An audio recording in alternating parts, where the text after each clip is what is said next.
este é Resenha, o programa da TV Mackenzie Digital.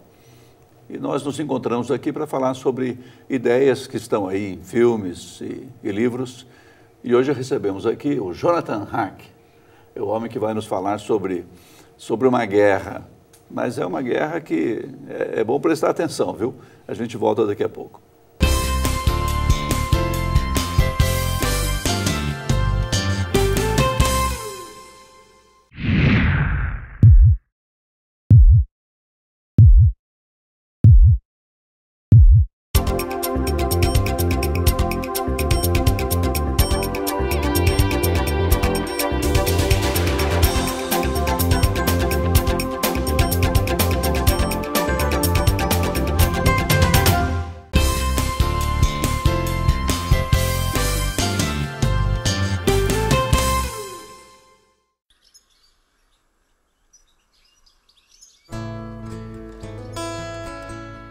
Palavras são poderosas, importantes e significantes. Era para ser assim. Quando falamos, deve ser com a percepção de que Deus deu significância a nossas palavras. Ele determinou que elas sejam importantes. Palavras foram importantes na criação e na queda. Foram significativas na redenção. Deus deu valor às palavras. Ele tem um projeto para a nossa comunicação, um plano e propósito específicos para a fala do corpo de Cristo. Não se consegue entender a importância das palavras até se perceber que as primeiras que o ser humano ouviu não foram de outro ser humano, mas de Deus. Resenha voltando e hoje com o Jonathan Haack. Jonathan, muito obrigado por ter vindo. Eu que agradeço. Obrigado também pelo convite. Agora, temos esse livro aí que tem um título, o título Guerra de Palavras.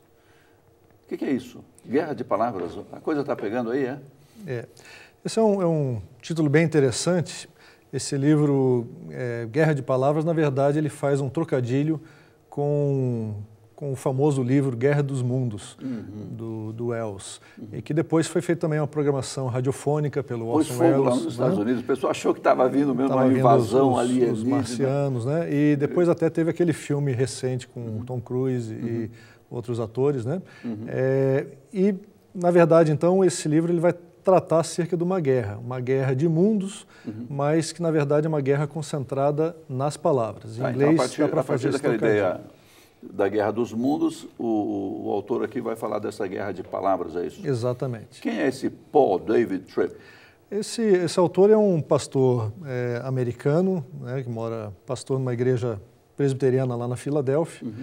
E ele é um conferencista nos Estados Unidos, trabalha muito na área de ministério pastoral, de relacionamentos, de aconselhamento de pessoas. Ele tem vários livros já. Ele já tem alguns livros publicados em português, tem vários em inglês, e um autor muito claro, muito lúcido e muito bíblico. Tem uma boa formação. Tem uma excelente tá com a mão na massa, né? Formação, muita experiência e um autor gostoso de se ler. Agora, ele partiu do Guerra dos Mundos, guerra entre diferentes mundos. Aqui, nesse caso, essa guerra é entre que mundos? Exatamente. Ele começa o livro, né, falando exatamente da importância das palavras, da importância da fala na nossa vida em geral, né? E daí ele vai desenvolvendo esse pensamento para mostrar que existe uma guerra no mundo da fala, né? Existe uma batalha constante entre aquilo que Deus definiu que deveria ser o mundo da fala e aquilo que o grande enganador, Satanás, introduziu nesse campo da fala, né? Fazendo com que hoje em dia a nossa comunicação não seja o que devia ser, né? Porque é algo que todas as pessoas reconhecem. A gente gosta muito de falar, esse é um ponto interessante que ele aborda. Ele diz que a fala está presente em tudo que a gente faz, em tudo que a gente trabalha, em todos os nossos relacionamentos. A fala é uma coisa essencial, muito importante. Mas a gente sabe que não funciona como a gente queria. Como gostaríamos ou como deveria, né? Uma simples conversa como essa, né, pode gerar muitos desentendimentos. O que você quis dizer com isso? Uma pergunta. Essa colocação, porém, a guerra é entre a proposta de Deus e a proposta de Satanás. Bem, isso nos livra de qualquer acusação. Então o problema não é nosso. Não somos nós os causadores da guerra. Sim e não, Sim eu diria. Não. Olha aí as palavras. Na verdade, essa batalha se origina quando Satanás introduz uma interpretação diferente daquilo que Deus tinha falado. Né? Pelo relato bíblico, você percebe que Deus foi criando o universo através da palavra e foi mostrando o valor que as palavras têm para todo o universo, inclusive para nós como seres humanos. Né? Esse é outro ponto interessante do livro, porque ele comenta isso. As palavras definem o nosso mundo. Nós precisamos de palavras para poder identificar as coisas do mundo e até trocar ideias, como estamos fazendo aqui. Nós precisamos usar palavras para manifestar o que está dentro do nosso cérebro, do nosso pensamento. E quando Deus criou o mundo e era tudo perfeito, só havia a interpretação de Deus em cima da mesa. Mas chega a serpente, o grande enganador, e introduz uma interpretação alternativa. Não foi bem isso. Não foi bem isso que Deus quis dizer. E daí que começou toda a confusão, toda essa batalha de palavras. Então, essa é a parte do sim na pergunta que você fez. Mas, por outro lado, nós assumimos essa batalha dentro de nós. A parte do sim quer dizer, a origem é de Satanás? Há uma origem externa, uma origem nesse inimigo, Satanás, mas há uma responsabilidade nossa também nessa palavra. De nessa encampar guerra. Essa proposta dele. Exatamente, porque nós temos que seguir uma dessas duas propostas. Ou nós estamos no time de Deus, ou nós estamos no time de Satanás. O time do Satanás tem uma popularidade grande. Veja, por exemplo, o que fez o escritor português já falecido, o premiado Saramago. Ele escreveu, por exemplo, Caim, recontando a história, ou seja, dizendo, não foi isso que Deus disse. E ele diz como ele acha que foi. Não é? E vendeu muitos livros e Com certeza, foi muito popular, né? estimado. Né? Ou seja, a proposta de mudar o que Deus disse pega bem. Pega bem. E, na verdade, nós vivemos num tempo, né, de pós-modernidade, onde talvez a coisa mais popular seja exatamente apresentar propostas alternativas de interpretação e daquilo que se pensa que Deus disse. Né? Então você apresenta outras propostas. E que o outro disse, não é? Exatamente. Eu estou me lembrando agora dessa campanha que foi feita contra os escritos de Monteiro Lobato. As caçadas de Pedrinho ficaram na mira dessas pessoas, não é? E uma autora, que é a que mais entende de Lobato no Brasil, veio combater essa proposta de tirar as caçadas de Pedrinho das prateleiras, dizendo exatamente isso. Cada pessoa vai ter a sua leitura. O que foi que o Monteiro Lobato disse? Cada pessoa vai decidir isso. Exatamente. Então, pronto, temos uma guerra de palavras aí. Exatamente. É sempre a questão da interpretação. Esse é outro ponto interessante que o Paul Tripp chama atenção no livro, que, na verdade, o problema não está nas palavras que a gente fala, mas sim na interpretação dessas palavras, né? E na interpretação dos fatos. Nós usamos as palavras para interpretar tudo aquilo que acontece ao nosso redor. Né? Então, nós precisamos prestar atenção se nós estamos falando palavras de acordo com o modelo estabelecido, né, no time de Deus, ou se nós estamos usando as interpretações alternativas propostas pelo grande enganador. Né? É por aí que ele vai começando esse diálogo e vai mostrando a importância das palavras. As palavras realmente têm valor na nossa vida e Agora, veja, aí é complicado pensarmos em como isso pode ser entendido hoje, né? Porque, como eu disse, a ideia de nossa época é um discurso tem o significado que você lhe der. Como você ouve? O que isso significa para você? Então, como é que a gente vai insistir nessas palavras se o que eu disse foi o que eu disse? Agora, o que significa, cada um vai decidir isso. Como é que fica esse assunto? Toda palavra, toda frase, toda sentença pode gerar essas múltiplas interpretações, né? Mas por isso que a gente precisa ter um paradigma de referência. Né? E a proposta do autor, e a proposta bíblica é apresentar a fala de Deus como referência, como referencial para você ter um norte, ter um ter alguém que possa dar a palavra final, a interpretação final. Então, dá para saber o que ele disse, dá para saber o que ele queria dizer? Com certeza. Tudo aquilo que Deus foi revelando na sua palavra, né, na Bíblia, você pode tomar como referência e você pode entender o que Deus disse. Deus se revela através da palavra. Bem, isso certamente acaba vindo para o nosso dia a dia, o autor traz isso. Vamos falar sobre isso daqui a pouco, a gente volta já já.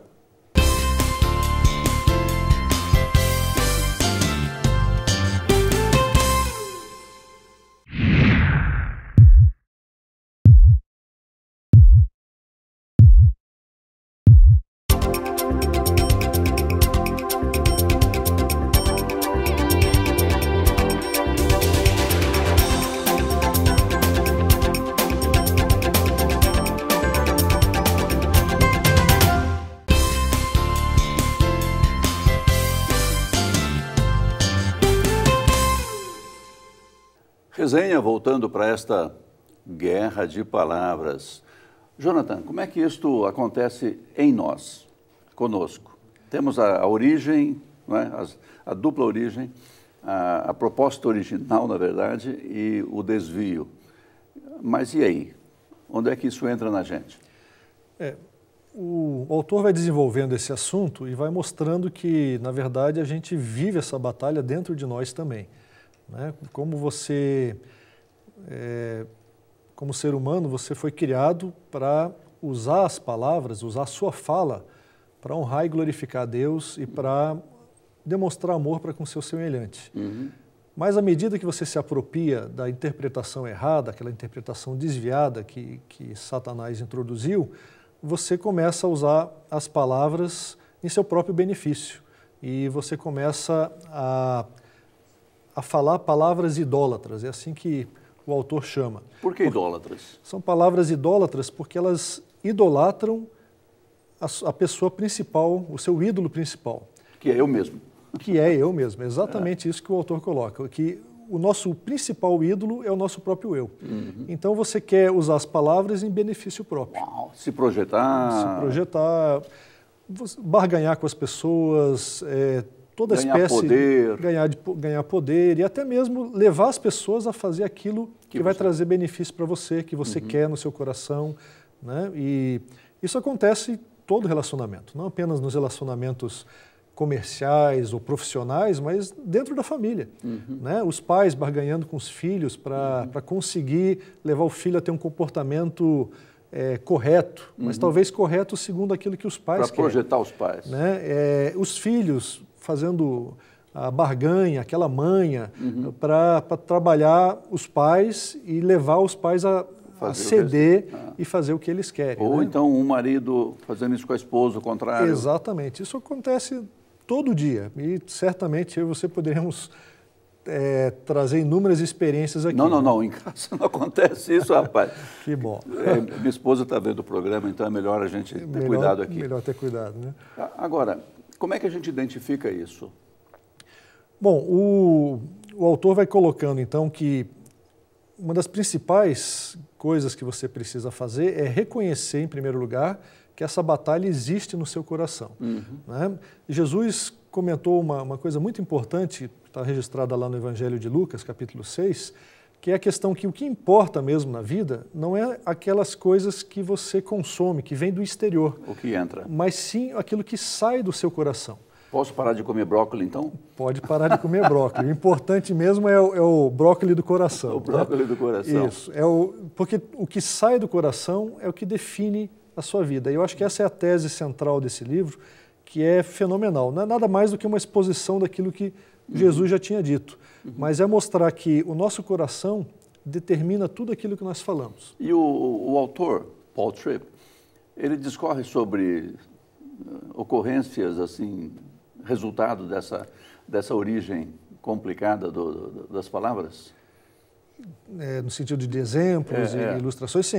O livro ele é muito bom de ler exatamente porque o autor comenta muitos casos, dá muitas ilustrações que aconteceram na sua própria família, né? O relacionamento dele com os filhos, relacionamento de aconselhamento com alguns casais, com amigos. Então você percebe que ele está passando por essa guerra. Como todo mundo, né? Ele se coloca. Você pode contar algum desses exemplos? Lembra de algum? Bom, tem vários exemplos que ele coloca ali, né? Ele, por exemplo, um deles, ele comenta que ele viu 2 filhos dele brigando, ele tem 4 filhos, e os 2 mais velhos estavam numa tremenda discussão, coisa que só acontece na casa dele, né? E ele começou estava sentado lá lendo, parece, um livro, e ele começou a observar a discussão e perceber como eles radicalizavam nas suas expressões, dizendo você sempre fez isso, ou você nunca faz aquilo, né? E percebendo como eles se atacavam, como eles tentavam sobrepujar o outro na discussão verbal. O problema mesmo ficava de lado, né? E ele começou a analisar essa discussão e perceber como todos nós somos assim. Né? Nós entramos numa discussão não para fazer com que o nosso argumento vença. Né? Na verdade, nós queremos vencer o outro com todo o nosso ser. Né? Nós queremos sair vitoriosos. Não exatamente que a ideia vença. Né? Nós colocamos toda a nossa alma, toda a paixão ali naquele momento. Né? A ideia fica de lado até. Essa foi uma percepção que ele acabou tendo ali ao perceber os filhos brigando. Outra percepção que ele teve também foi que ele nunca tinha ensinado os filhos a discutir. Ele nunca tinha feito uma aula sobre quais são as táticas que você usa para vencer o outro numa discussão. Essas coisas a gente aprende sozinho. Ou como não deixar desandar a discussão. Exatamente. A questão de guerrear com as palavras é algo que vem inerente na nossa formação, nosso convívio. Mas, Jonathan, não deve ser fácil ter em casa um pai chamado Paul Tripp, não, hein? Que está supervisionando a discussão da gente ali e depois vem com um resumo do que vocês fizeram e coloca no livro. E publica o livro a esse respeito. Deve ser difícil. Com certeza. Eu diria assim, é difícil por um lado, porque você sabe que está sofrendo essa análise, mas ele faz intervenções, como ele fez naquela discussão. Orientando, levando seus filhos a reconhecer o que estava acontecendo e trazendo soluções de como é que eles poderiam resolver a discussão e orando com eles e levando-os a descobrir a solução para os seus problemas. Se alguém perguntar para eles no futuro, você leu o Paul Tripp? Eles vão dizer, não, eu estava lá. Exatamente. Eu aprendi com o próprio. É muito prático, é bom saber que ele aborda o assunto de modo bem prático, não é? Com certeza. Tem mais práticas a falar sobre esse assunto e a gente volta daqui a pouco para ver.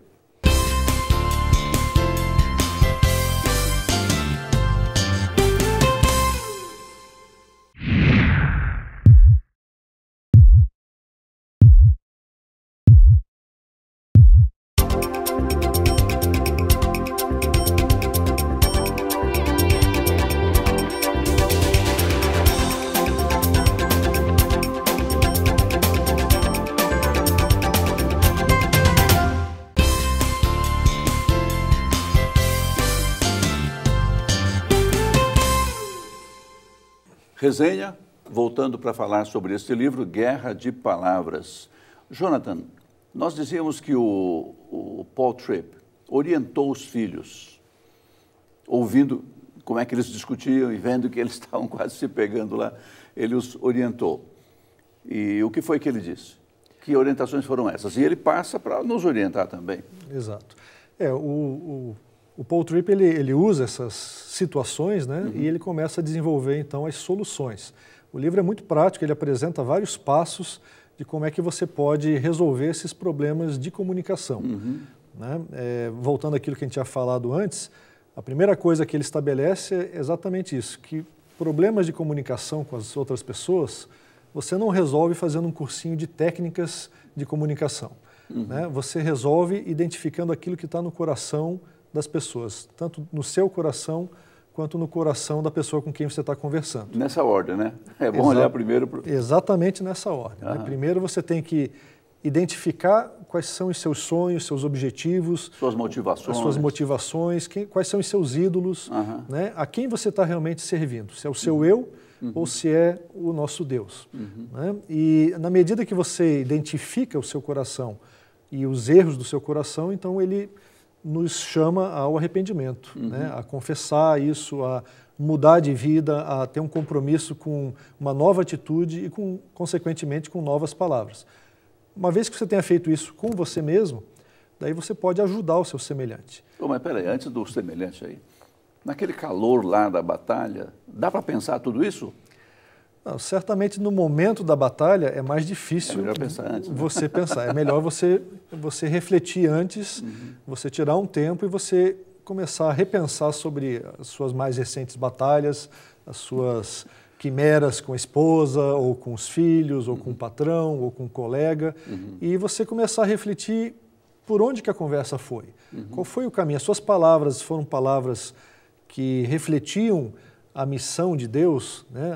Você foi colocado nesse planeta como um embaixador do Rei do Universo. Esse é um dos pontos do livro. E você deve representar esse rei, falando as coisas que o rei falaria. Falei como embaixador ou não? Exatamente. Então, quando você começa a analisar as suas conversas, você deve pensar se você estava representando bem o rei, né? E à medida que você descobre os seus pontos falhos, você vai confessando, vai pensando melhor, porque se você não tirar a trava que está no seu próprio olho, né, você nunca vai conseguir tirar o cisco que está no olho da outra pessoa. E como é que a gente vai ajudar o próximo, o interlocutor? Exatamente. Daí ele começa a trabalhar maneiras de você conversar com as pessoas, de você buscar palavras de amor, palavras verdadeiras, palavras que até manifestem domínio próprio, que manifestem a graça de Deus, manifestem o perdão de Deus. E ele é bem específico, assim, bem incisivo, em que você deve pensar muito antes de falar. E você deve começar a se preparar quando você vai conversar com as pessoas a ter essa atitude no coração.